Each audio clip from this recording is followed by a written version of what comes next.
Salut tout le monde, aujourd'hui nouvelle vidéo et comme on assiste potentiellement à une révolution au niveau du Real Madrid, c'est pareil pour moi, on met la caméra, c'est parti pour une nouvelle ère avec bien évidemment, je pense que vous l'avez vu après la défaite du Classico, honteux, même si le Barça mérite, mais c'est honteux de gagner 2-0 et de perdre 4-3.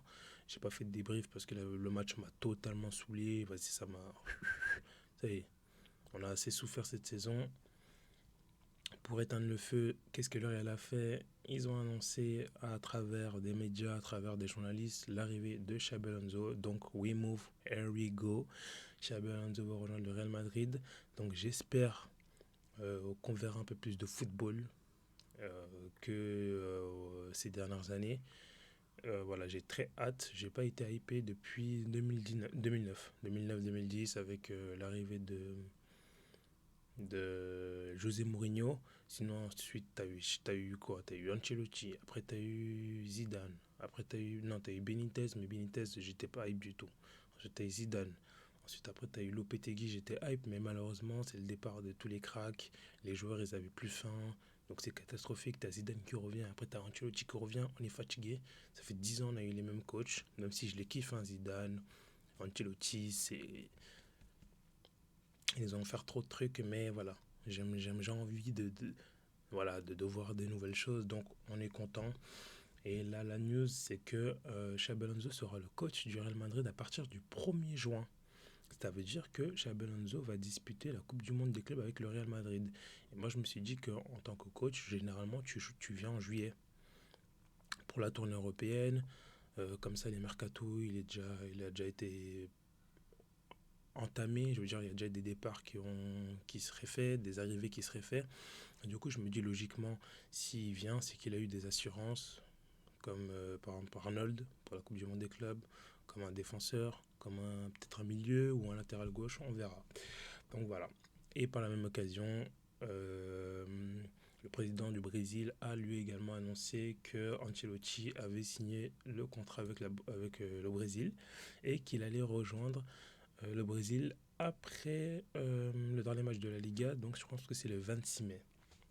Donc voilà, merci pour ton Ancelotti.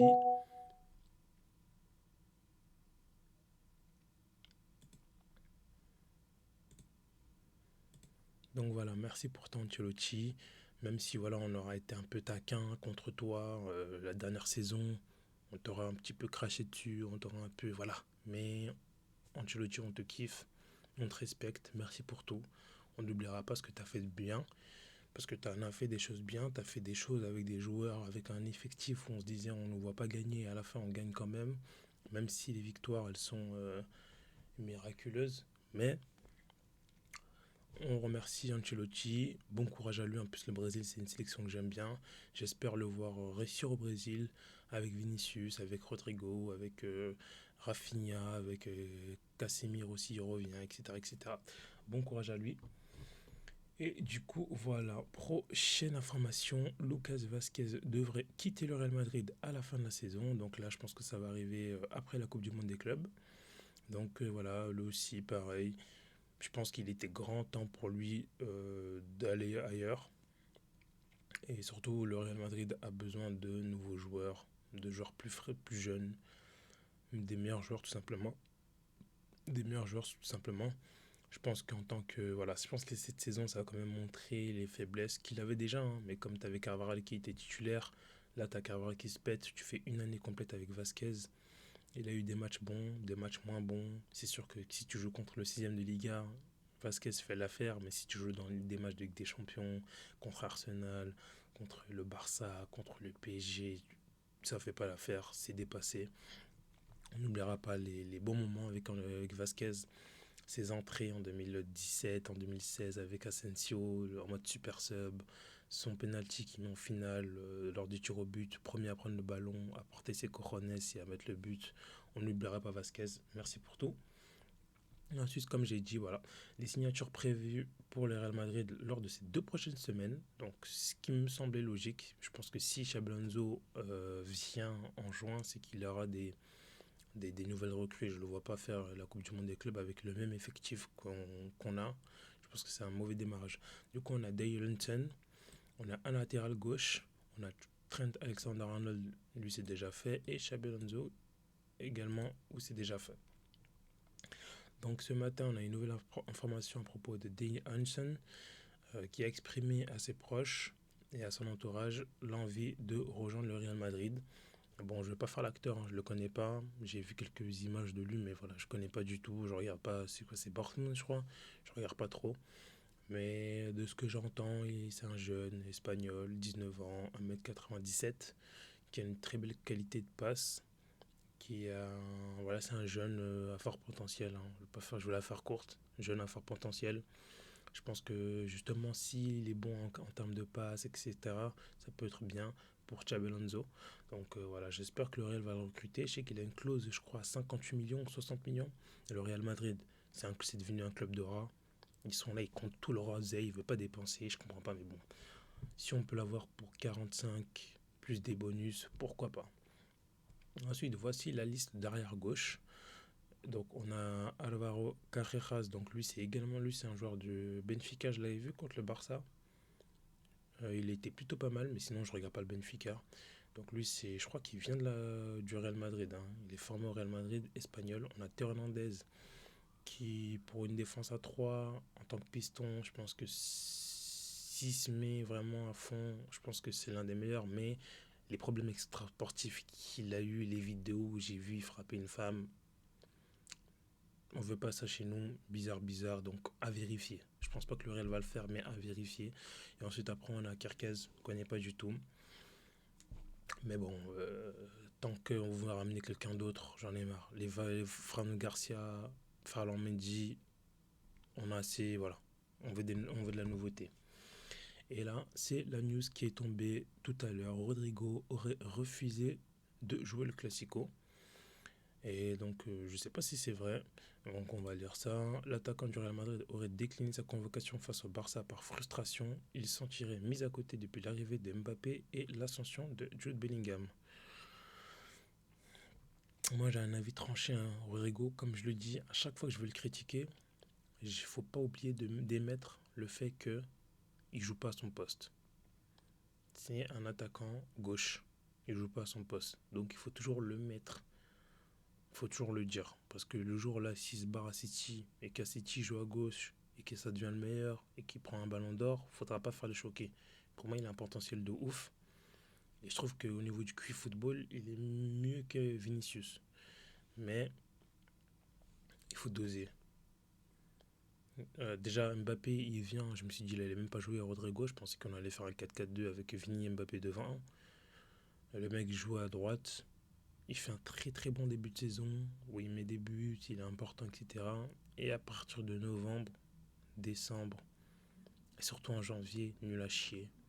Des matchs pas aboutis, il percute pas, il joue pas les 1v1. Pourtant, il a joué contre des équipes nazes, hein.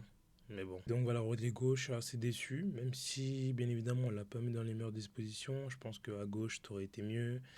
Je pense qu'il a fait le tour avec le Real Madrid. Mais la fin est un peu bizarre, hein. Il y a une autre information juste après. Elle est bizarre. Enfin bref, Rodrigo, s'il s'en va, bon courage à lui. Je pense qu'il a plus sa place parce qu'on a Vinicius et Mbappé. C'est triste, hein, mais bon, voilà.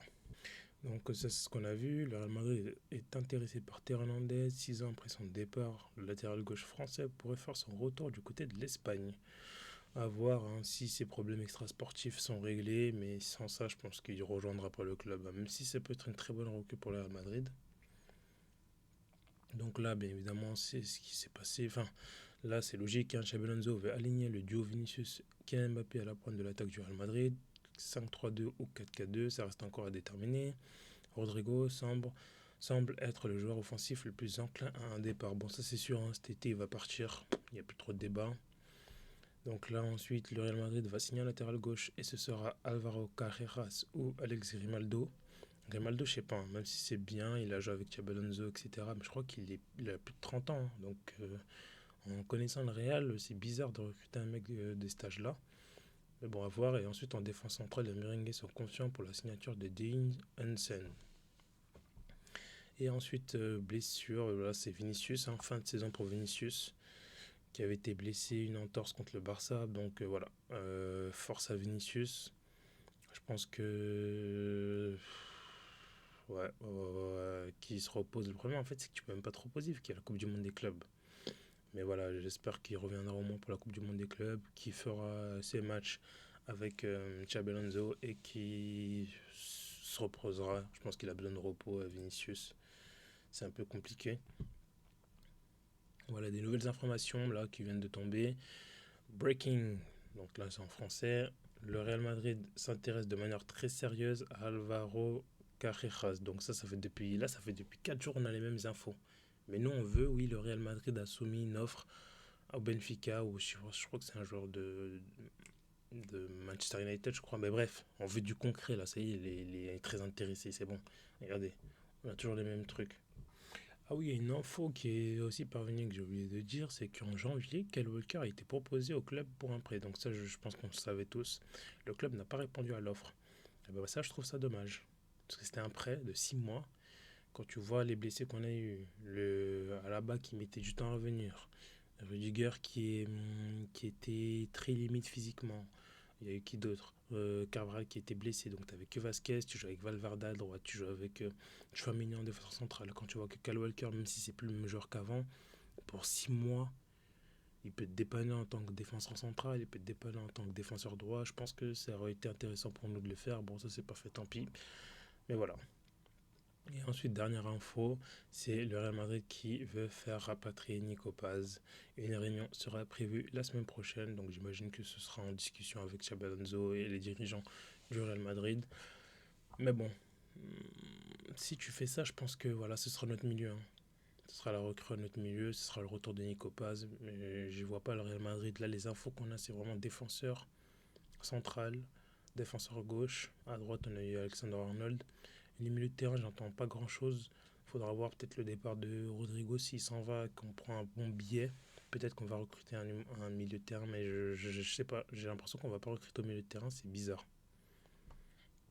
C'est bizarre, c'est bizarre. Enfin bref, hype par l'arrivée de Xabi Alonso, je pense que ça va nous faire du bien de voir une nouvelle méthode de jeu, voilà, même un nouveau message pour les joueurs. Enfin, essayer peut-être avoir le ballon et proposer des choses, ça reste à voir. Enfin bref, j'espère que cette vidéo vous aura plu. N'hésitez pas à lâcher un commentaire, à lâcher un like et à vous abonner. Et d'ici là, on se retrouve pour la prochaine fois pour des nouvelles actualités pour le Real Madrid. Ciao tout le monde.